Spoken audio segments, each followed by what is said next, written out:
Hello and welcome to The Purpose of Business with Mr. Bhaskar Pramanik. For those of you who came in late, this is a mini series of 4 masterclasses on how and why to build a business with purpose. In the first episode, we spoke about the need for purpose. In the last episode, we discussed strategy. And today, I want to take that conversation forward and speak about that one important and yet intangible that is driven by purpose and most often determines the course of strategy. Yes, we're talking about culture at the workplace. But before we get into it, a quick introduction. Mr. Pramanik has held global leadership positions in several technology MNCs in India, Singapore, and the US. He was on the executive committee of NASSCOM and the national committee of CII and AmCham. Mr. Pramanik was chairman of Microsoft, MD of Oracle Corporation and Sun Microsystems in India. Currently, he is an independent board member and advisor for several companies. Thank you, Mr. Pramanik. Welcome back. Thank you. Pleasure to be back again. So, in the last 2 sessions, we talked a lot about purpose and why purpose is critical and very, very important for any organization, because it's really is an outside-in view of yourself. What do you mean to the rest of the world? And that's what is very, very critical and very important for you to be able to articulate your purpose. At the same time, in the last session, we talked about how do you make purpose a living within your organization. I mean, how do you make it live within your organization? And we talked about how it needed to be embedded into the operating system of a company. And we defined the operating system of a company as being its portfolio strategy and products, people and culture, the processes and systems, the performance metrics, and how the company positions itself and engages with the outside world. So we did talk very briefly about how important purpose is to the people and culture. But like you said, I think it's important to take that forward. And that's what I'm hoping to do in today's session, is the importance of culture. Mr. Pramanik, thank you for that summary. So yes, we've defined the purpose. We've strategized on how best to embed that purpose into the OS of the company. How does one now ensure that this strategy sees the light of day? And what role does culture at the workplace play? So the goal of any organization is really to consistently perform. That's what every CEO, every organization tries to ensure, and how it can constantly perform in fulfilling its purpose, which it has laid out for itself. And my experience has shown me that there are really 2 very distinct areas which enterprises and corporations need to focus on. One is what I call collaborative engagement. And the second is in terms of disciplined execution. So you need a combination of the 2, the engagement, the collaborative engagement, and the disciplined execution. In today's session, I wanted to speak a lot about what I meant by collaborative engagement.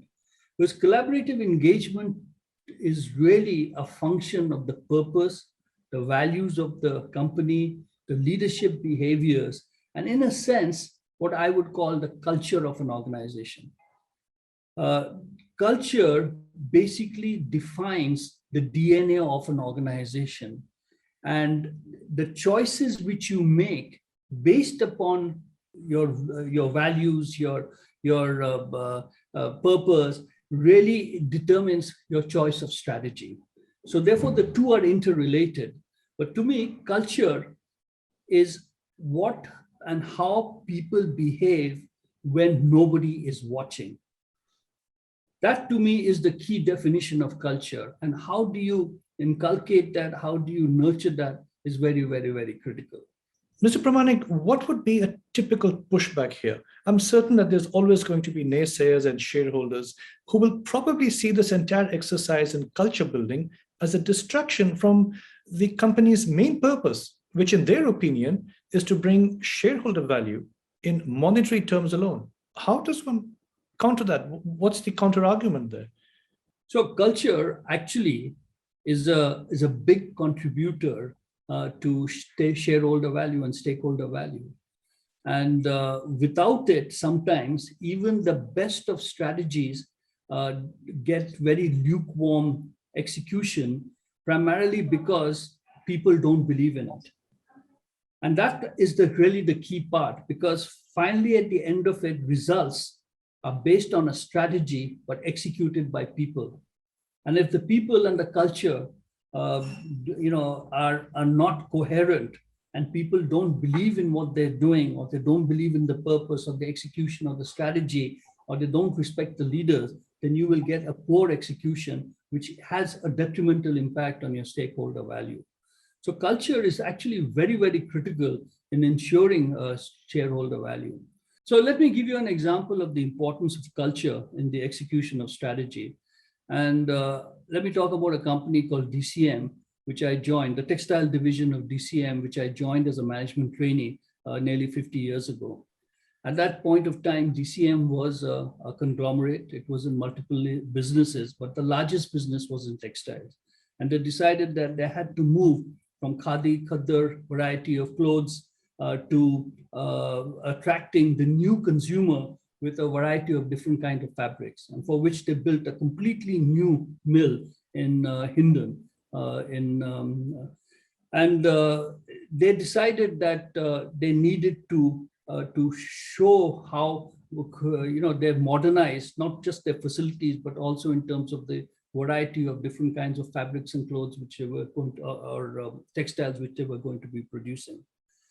So I remember that at that time as we had joined, and one of the scheme which we had joined, or the program which we had joined, was called the DCM Management Trainee Program. And we reflected on that. Why would a company which has been there for so long suddenly come out with a management trainee program? And it was really part of their overall strategy. They realized that the company had grown over the years, but the employees were of a much older age group, and they realized that they had to modernize the workforce. So they found that especially at the management levels, they needed to get younger, brighter people. And therefore they came out with the DCM Management Trainee Scheme, and they hired from the best management institutions, engineering colleges, so that they could, over a period of time, change the management workforce to be younger, more modern, using more modern tools in terms of management. So here's a good example of how an aging company decided to modernize its future and use culture and people to change the mindset of the people who were working for them. Another good example I can give you, which is where culture actually impacts your business, is another company which I worked for, Oracle Corporation.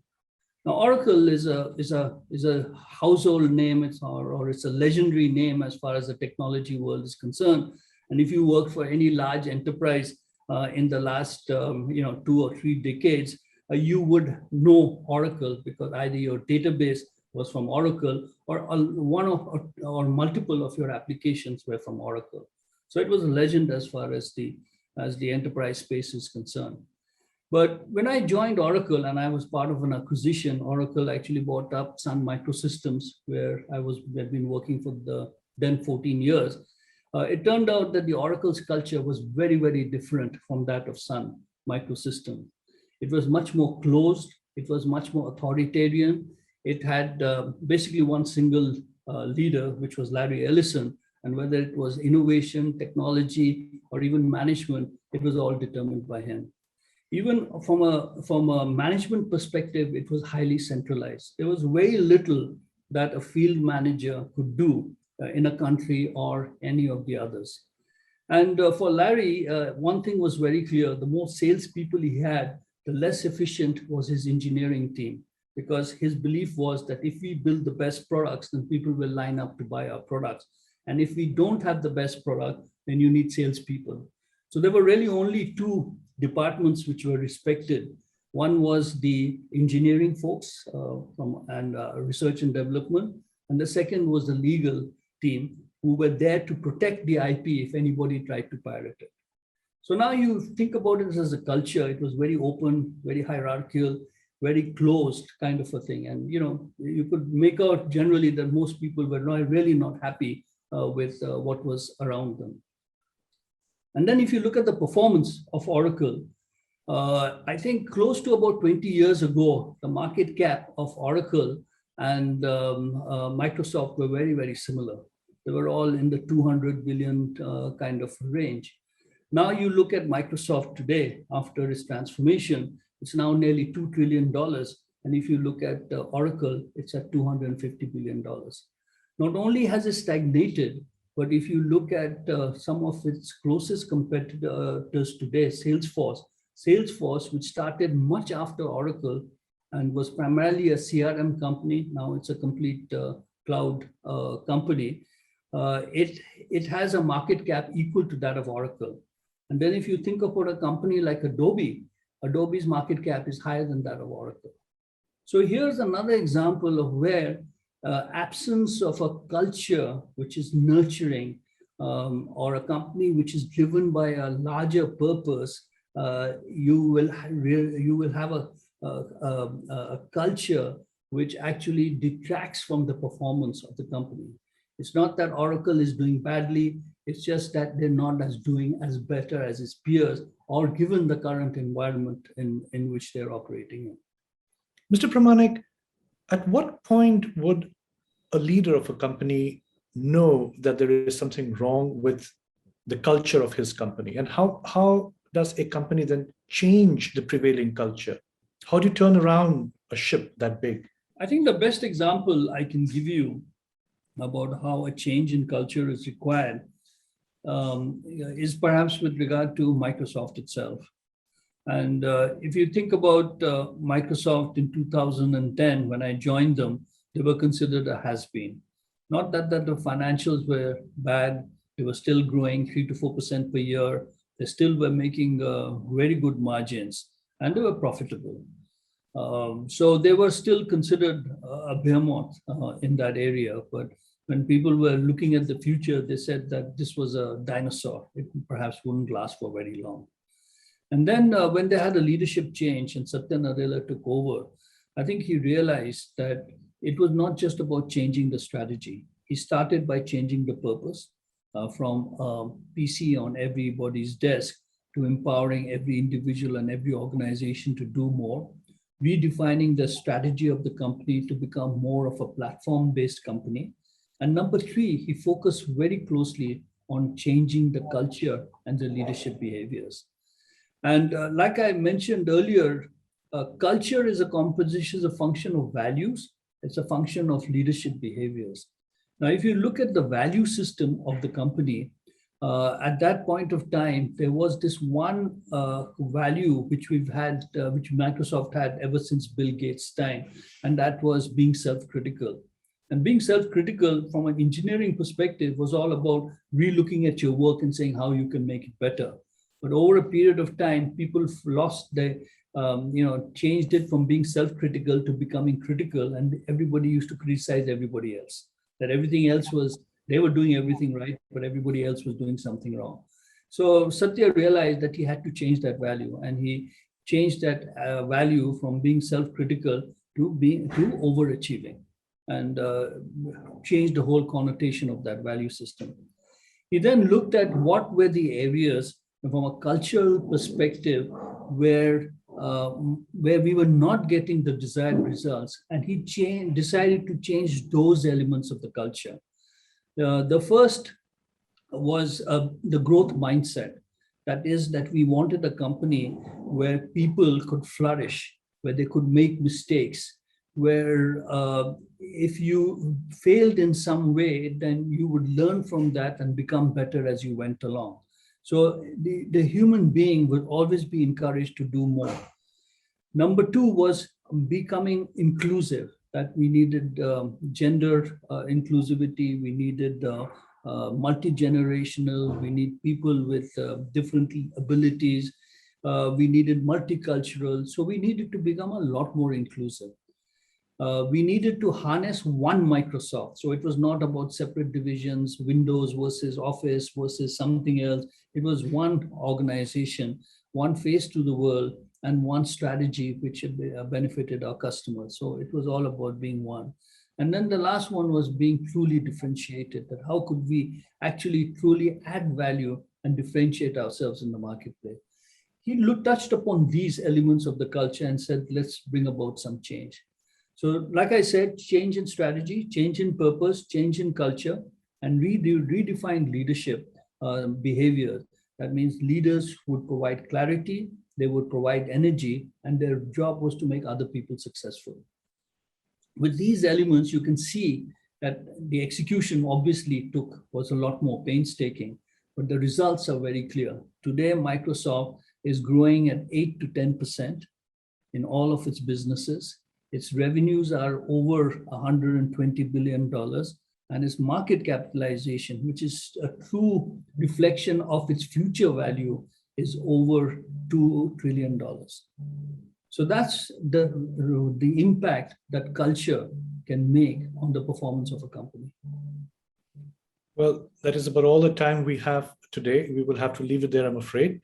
In summary, a company may well have a clearly thought out purpose and strategy, but if it cannot build an effective workplace culture that is driven by that purpose, the potential of the organization may not ever be fully achieved.